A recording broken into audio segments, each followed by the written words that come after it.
और आज भी मैं अगर अपना व्यक्तिगत उदाहरण दूं, यदि आज और ये हम नहीं, पिछला जो विधानसभा का सत्र था, जो अंतिम दिन था विधानसभा के भीतर, देखिएगा मुख्यमंत्री कहते हुए नजर आए हैं कि एक फुटबॉल खेलने वाला नेता बनता है। एक्चुअली डायरेक्ट हमें को कहे हैं, आप रिपीट कीजिएगा उनका साल भर जो बजट सत्र चल रहा था, बजट सत्र के अंतिम दिन जो मुख्यमंत्री ने बात को रखा था कि फुटबॉल खेलने वाला, फुटबॉल के मैदान में भाषण देने वाला आज राज्य में नेतागिरी कर रहा है। क्या है भाई, क्या खराबी है? कोयला चोर लोग बन सकता है? तो इनडायरेक्ट रूप से उन्होंने मुझे कहा था, क्योंकि मुख्यमंत्री डायरेक्ट नाम लेंगे तो और हीरो बन जाते हैं, इसलिए this is the power of a sport person.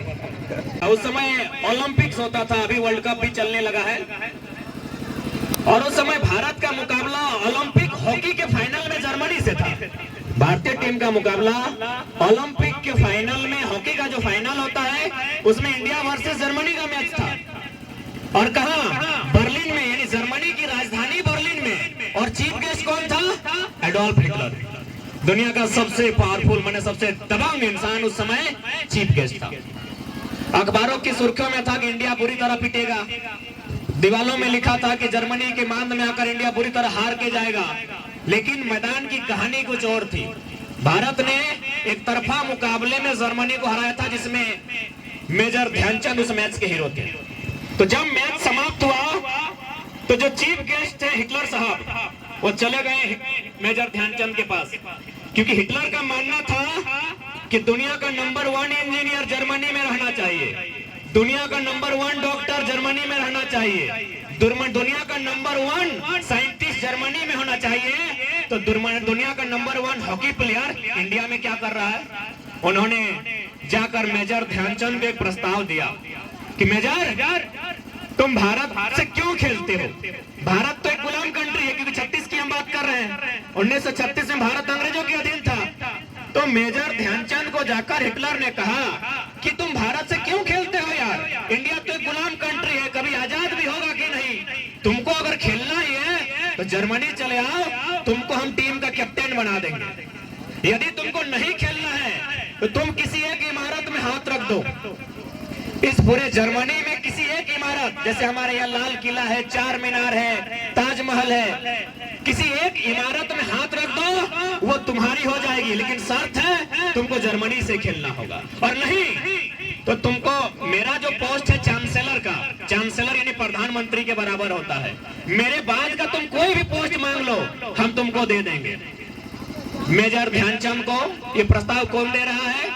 Germany का चांसलर, यानी आज के डेट में वहां भी चांसलर ही है, यानी जो भारत में प्रधानमंत्री कहा जाता है उसे जर्मनी में चांसलर कहा जाता है। यदि हम और आप होते तो शायद इस प्रस्ताव के सामने झुक जाते, क्योंकि हमने बहुत सारे खिलाड़ी को देखा है कि अपने देश को छोड़कर वे प्रोफेशनल खिलाड़ी बन गए, पेशेवर खिलाड़ी बने हैं। विजेंद्र सिंह मुक्केबाज का नाम ही आप सुने होंगे।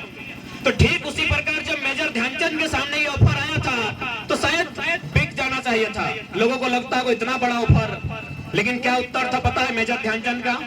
उन्होंने कहा, सुनिए ना श्रीमान, मुझे भारत देश से खेलते हुए एक 12वें खिलाड़ी के रूप में जो आनंद आएगा, आपकी जर्मनी का कैप्टन बनकर नहीं आएगा। मुझे भारत देश में एक कुली बनकर काम करने में जो आनंद आएगा, आपके देश का कलेक्टर बनकर नहीं आएगा। तो ये उत्तर था मेजर ध्यानचंद का, यानी खेल का मैदान आपको राष्ट्र के प्रति भी जिद्दी बनाता है। खेल का मैदान, क्योंकि जो खिलाड़ी होता है उसका कदम जमीन पर होता है और सोच देश की उन्नति पर होता है। हालांकि आधुनिक जो खेल चलता है, विशेषकर अगर क्रिकेट की बात करें तो खेल अलग विषय है, लेकिन मुख्य रूप से वो व्यापार की ओर तो चला जाता है। लेकिन आज भी जो खेल के मैदान से जुड़े लोग होते हैं, कहीं ना कहीं उनमें भाईचारा होता है, कहीं ना कहीं उनमें एक सामंजस्य होता है। आपको याद होगा देश के महान संत स्वामी विवेकानंद, देश के महान संत स्वामी विवेकानंद कहते थे कि भारत के युवाओं को फुटबॉल खेलना चाहिए। क्योंकि खेल की बात की है तो फुटबॉल से सारा खेल को इंक्लूड कर ले, क्योंकि उस समय उतना सारा खेल नहीं था। भारत के महान संत विवेकानंद युवाओं से कहते थे कि युवाओं तुम्हें फुटबॉल खेलना चाहिए, यदि तुम फुटबॉल खेलोगे तो भारत को आजाद कराने में आसानी होगी।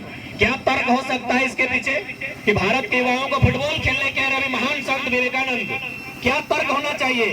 अभी फुटबॉल खेलने से आजादी मिलेगी, उनका मानना है कि फुटबॉल खेलने से भारत को आजादी मिलेगी। क्या तर्क है पता है? न भारत देश आज भी कंडीशन है, और हम तो 100 साल पहले की बात कर रहे हैं। जाति, धर्म, मजहब के नाम से बटा हुआ देश। यहाँ लोग एक साथ बैठकर भोजन नहीं करते हैं, तो देश के लिए लड़ना तो दूर की बात है। लेकिन जो खेल का मैदान होता है, आप कभी भी नोटिस कीजिएगा, वो किस जाति का है, किस मजहब का है, कोई मतलब नहीं है। लेकिन यदि हाफ टाइम वो खिलाड़ी बाहर आता है तो अपनी बदबूदार जर्सी को अगला खिलाड़ी को सौंप के आता है। कभी भी आप नोटिस कीजिएगा। और विवेकानंद जो खेल की बात कही थी, वो नेशनल प्लेयर को नहीं कहा था, गांव के गलियों में, चौराहे में, खेतों में, पगडंडियों में, खेल के मैदानों में खेलने वाले नौजवानों से कहा था, फुटबॉल खेलो, देश को आजादी मिलेगी।